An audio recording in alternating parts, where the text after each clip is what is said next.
Hey y'all, welcome back to my channel. If you're new here and you feel like you got a little bit of that common sense that's not so common, go ahead and hit that subscribe button. And if you don't, common sense is a disease I'm trying to make highly contagious. So go ahead and hit that subscribe button anyway, please. Okay, and after being in the YouTube comments, I think all the people from Twitter and Instagram are making their way to YouTube. God, please, no! No! No! No! All right, but today in my video, we're going to talk about the Laken Riley Act from a common folk perspective. But the difference in this act is that it is currently pending, okay? It has been passed by the House and recently by the Senate, but it has not been made into a full law yet, okay? But before we get any deeper, remember I ain't got no law degree. I don't have any law training, so don't come for me, all right? But before we get any deeper, my name is Key, and this is What's the Key? For me, break, for me, break the body for me. All right, y'all, let's get right into it. As always, if you see me looking down, not today. If you see me looking to the right, I'm looking at my notes. I have finally grown up and decided to use the electronic devices I had instead of writing my notes down. And baby, when I say the speed in which I got done with the notes and everything, I was like, oh, I gotta bring myself to modern day. Which is funny because I actually grew up with technology. Back to my day! From the moment I was in second grade, we were walking to the computer labs and typing on computers. But I became like, I need my notes. I don't know how I became that person in college, but we in technology now. So now I'll be looking to the right, and any bell you're hearing is my cat City doing kitty things. All right, the Laken Riley Act. So Laken Hope Riley was a 22-year-old nursing student at Augusta University. Her family and friends also described her as a caring daughter, a good friend, and a devout Christian. And she was part of the Alpha Chi Omega sorority. She had originally grown up in Woodstock, Georgia, where she had read cross country. And on the morning of February 22nd, 2024, Riley went out for the run in the morning. This wasn't uncommon for her. According to her friends and family, she loved to run. That was one of the ways she liked to share her life with her family, was to go on runs with people. So it was not very uncommon for her to go running at all. So on the morning of February 22nd, 2024, Riley went on a run. Okay, so Riley went on this run, and at 8:55 a.m. is when she texted her mother, "Good morning, I'm going on a run. Call me if you want to talk." So she goes on this run, and by 9:11 a.m., Riley was dialing 911. And she did this by initiating the SOS application in the phone. If you've never seen that, if you ever just you're really just pushing on your phone or anything, the SOS button will pop up and then you can slide in and automatically call emergency services for you. Now, the dispatcher got this call, but heard nothing on this end. And then the phone called back twice as well, and nothing. The dispatcher could not hear anything on the other end. So at 9:38 a.m. was the time where Riley was pronounced unalived. Now her friends went out and searched for her during that time, but no one could find her, and she was found at 12:38 p.m. after she was reported missing at 12:05 p.m. So they did find her pretty quickly. Now Riley did not go out without a fight. Her right hand had the DNA of the person who had unalived her, and also he had scratches and everything on his arm. So she was fighting to get him off of her. And I believe it was only on one hand because she probably had the phone in the other hand trying to call 911, probably using it as a weapon, etc., and then was scratching with the other hand. But they were assuming that he was trying to assault her. So yeah, and she did not let that happen. Okay, I'm not saying his name. One thing I remember from back when I was in my clinical mental health program is that I had one professor who I loved who never said names. He said a lot of people do things, horrible things, because they want to get in the news, they want their names known, they want the etc. One thing he refused to do was say people's names. Okay, so I won't be saying this person's name, but it is a guy, and they are undocumented, and they are a 26-year-old Venezuelan man who initially pleaded not guilty and waived his rights to testify. He was indicted on 10 charges and was given life without a parole, and these charges included malice unaliving, felony unaliving, aggravated assault, aggravated battery, kidnapping, and interfering with the 911 call, which, yeah, if she called back 3 times, he was clearly the person hanging up the phone. She wouldn't have been the person hanging up the phone. Now, there was a lot of controversy that sparked during this trial, and especially after this trial, okay? The Republicans went in hard. The Republicans and some Democrats. So this bill is being backed by Democrats, and I believe a big reason for that. So I learned that a mantra along people who are skeptic of the government power is that any law named after somebody is a bad law. And they say this because the law gets pushed due to the tragic incident that happened with it. So if anybody tries to critique the law, they get a lot of backlash. They get the ammo to kind of attack that person because of the tragedy, not necessarily because what they pointed out about the law is right. Okay, so any type of criticism, people are like, well, how can you not pass this law? And frankly, what I saw in the YouTube comments was a lot of the same thing. I can tell ever since I've started starting this YouTube and doing a lot of these videos and reading these bills and even just reading an article, you got to read it firsthand. You cannot go secondhand. If you go secondhand, you will always get some type of bias. That's why when I read laws to y'all, and it sounds really boring for a little snip, I'm trying to read y'all the direct line and then get my opinion after it, so that y'all can also hear that line as well and come up with your own opinion. But I've seen people online saying, how can anybody be against this, etc., etc. And I do feel like some of the concerns are valid concerns to have. Do I feel like that automatically means the law does not need to go in place? No, but I feel like you do need to listen to the valid concerns, and allowing a law to just be pushed as is when everybody's hyped off of emotion can cause a lot of problems and a lot of issues in the future, okay? And you don't realize in some cases when you're affecting another group of people you're not even thinking of just because of a small portion within that group, all right? So, the controversy. They pretty much used this case for the debate around immigration in the U.S.-Mexico border. So the biggest issue that they had was that the person who unalived Riley had a record. So they had been arrested 2 times prior. One of them was by the U.S. Borders and Customs Protection back in 2022. And another time was when he was in New York. He had a child on his moped with no helmet on. So those were 2 times before that he had been arrested. So in this case, they feel like if he was undocumented and he had been arrested, I believe when he was arrested by the Borders and Customs Patrol was for the theft, which was another big controversy. Everybody's like, he was arrested for theft, he was undocumented, how was he even still here, etc., to get to the point where he's committing unaliving on people. Of course, Trump blamed Biden's protection policies. You know, we're in the middle of election. He has to, push that narrative. And a lot of bills were proposed after this, especially in Georgia. So a couple of them bills that were proposed was Senate Bill 63, which went into effect on July 1st, 2024. And it's meant to limit unsecured judicial releases without meeting bonds, limit charitably collected bail funds, and narrow the list of offenses with release without bail as an option. Okay, so the limits on charitable bonds is also being challenged by our American Civil Liberties Union. Y'all know our good old ACLU, who's always looking out for the people. So the charitable bonds they're looking at, they don't care about anything else, but the charitable bonds, they're like, okay, that's an issue. What's the problem with the charitable bonds? All right. Then Georgia also passed House Bill 1105 that was signed into law by Governor Kemp. And this is the Georgia Criminal Alien Track and Report Act. Okay. So any crimes and things are being committed are being now tracked on a mass report by anyone who is considered an alien under the federal government standards. Now let's get into the act. So the act was initially proposed by Representative Mike Collins, who is a Republican in Georgia.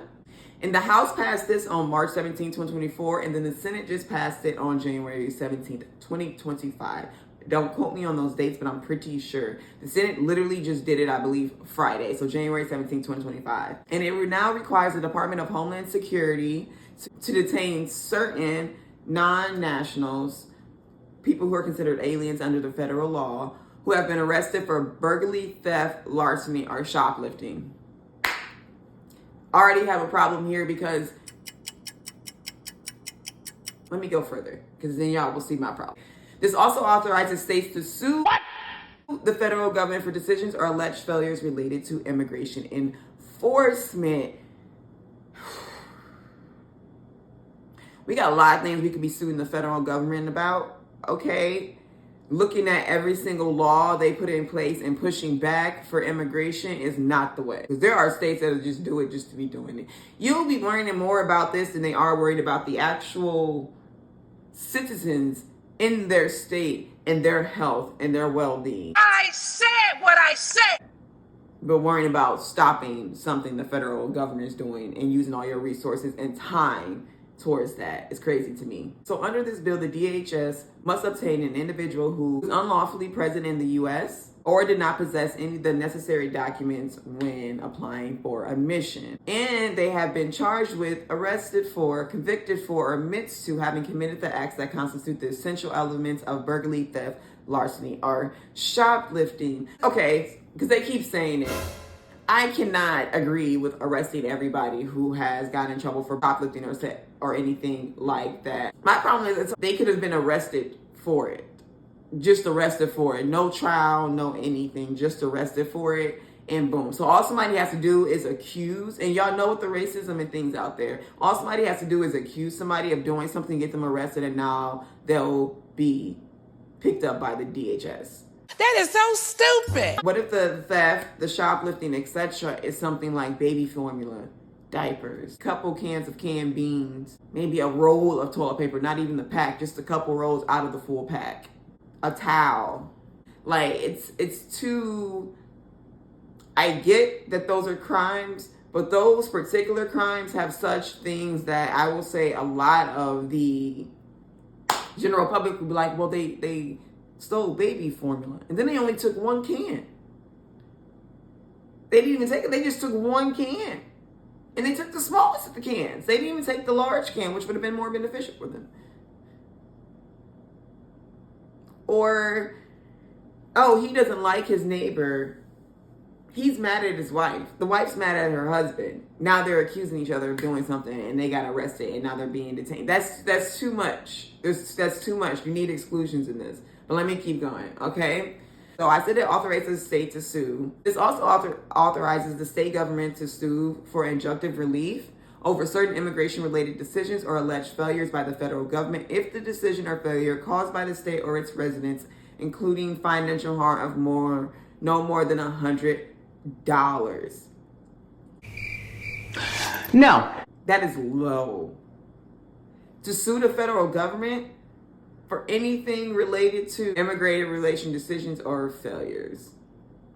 Or if the failures cause the state any harm. So maybe they let somebody in the country who end up committing a crime that caused any damage over $100. I can't think of any crime that wouldn't cost any damage over $100. I guess unless they just stole a burger out somebody's hand. So specifically though, they did list out things they can sue over. So they can sue over decisions to release non-U.S. national from custody. So they can sue over any people they decide to release from custody.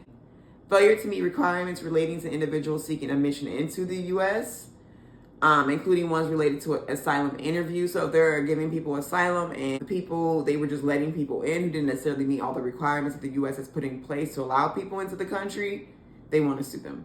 And with this passing through the House and the Senate, it's becoming a high possibility, all right?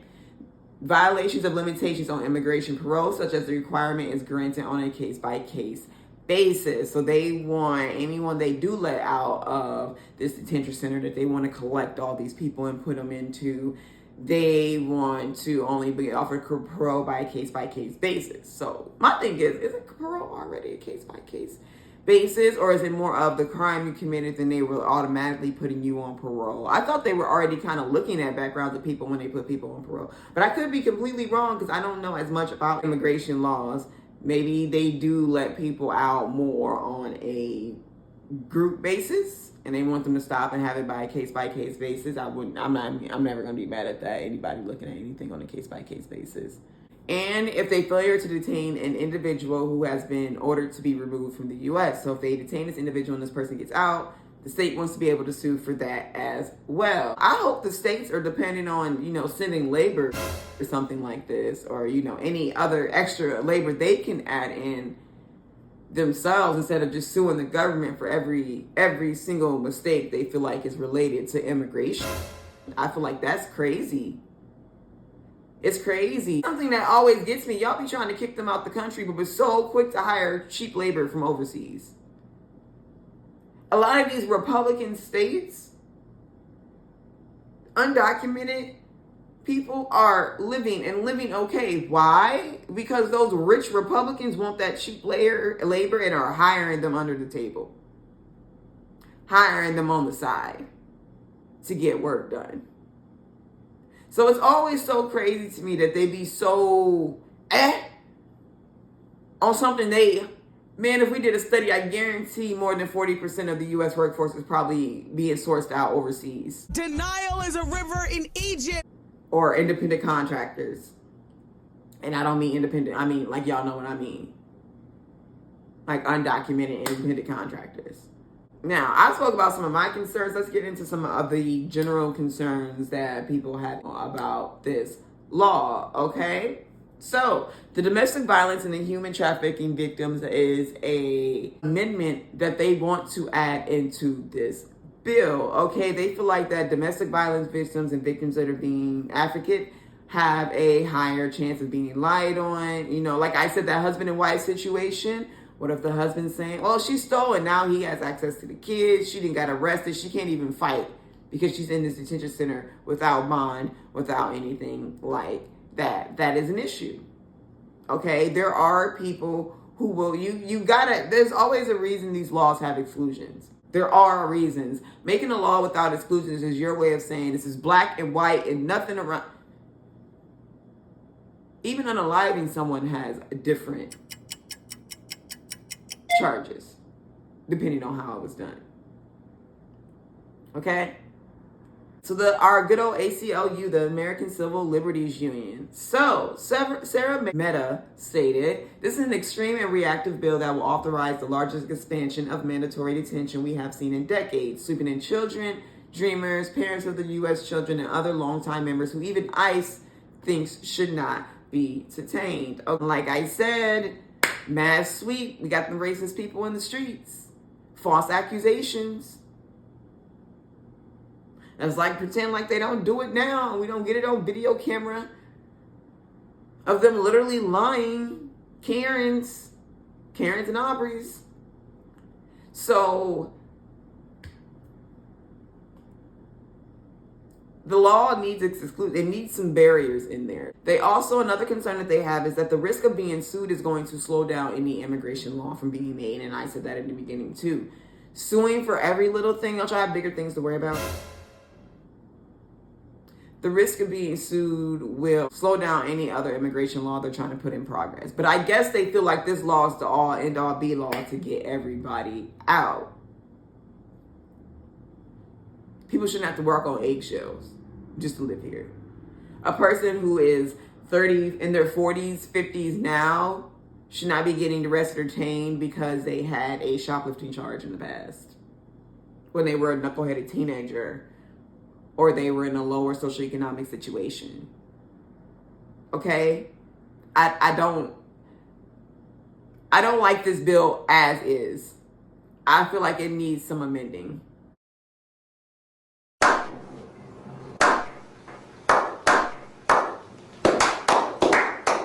Also, the critics are saying that this is a duplicate of a federal bill that they all have in place. The only difference that this bill has is that they have mandatory detentions and not allowing them to request bond. So, like I was speaking about before, of just putting them into these detention centers, you're not allowing them to fight back.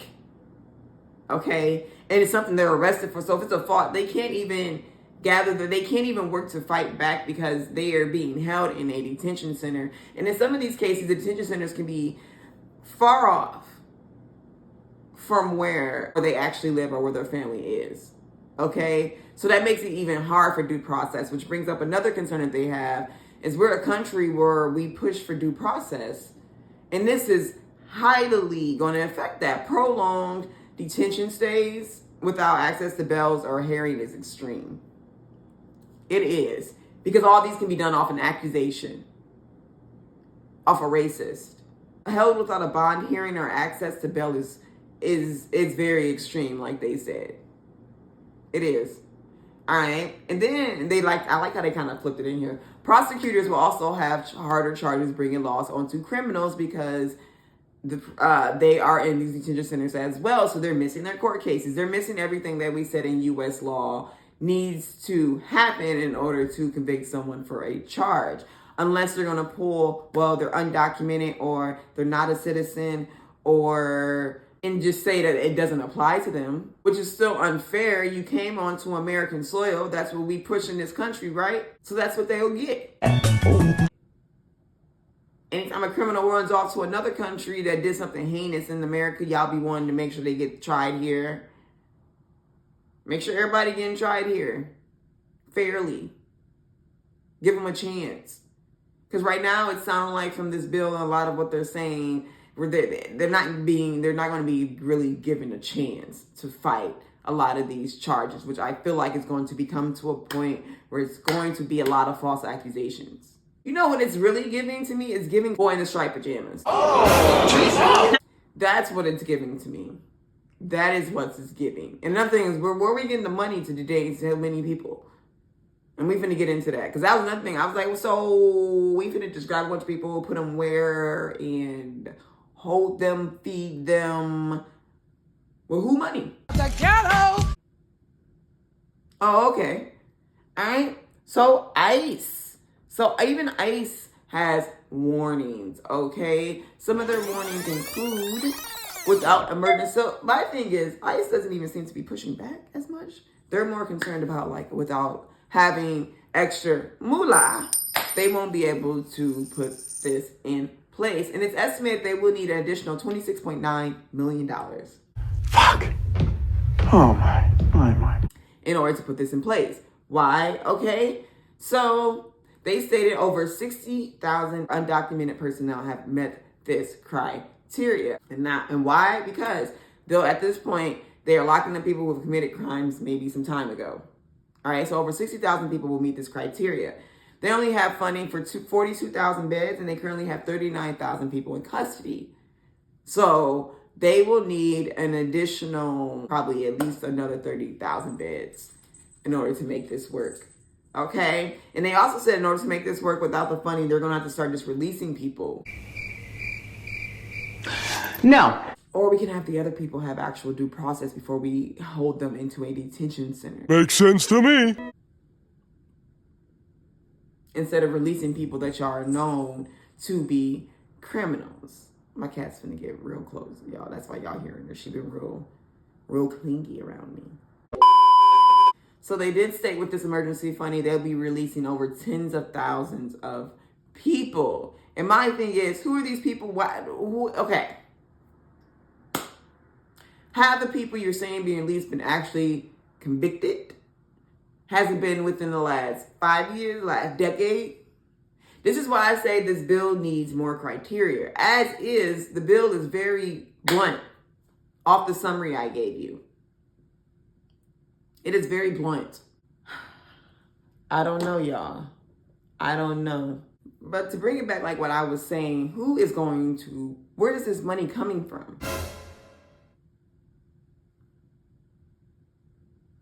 You're telling me he about to get into office and already initiate $26.9 million to something that is a very extreme for one.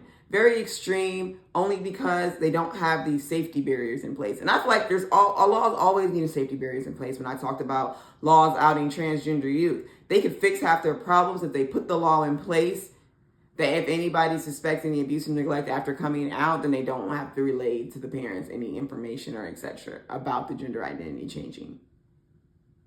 But this law right now, as is, can cause for a lot of racism, a lot of chaos in the street. Good people who probably haven't done stuff in years, probably been chilling for over years. Your neighbor should just get grabbed and held. I'm not getting over this arrested for. Like, this arrested, like, I don't like that. I don't like that. But I was always that person in school who never liked eyewitness testimonies either. I never liked eyewitness testimonies in school. Okay, when I talked about them in my program, I just felt like people can be easily manipulated.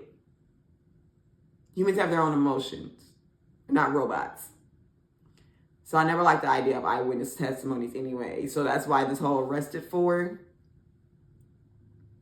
And we already know what cops do with black people with the false accusations, the picking and stuff like that. I just feel like if the Laken Riley Act goes into effect how it is just going to allow them to, in those states, to pick with the undocumented personnel even more.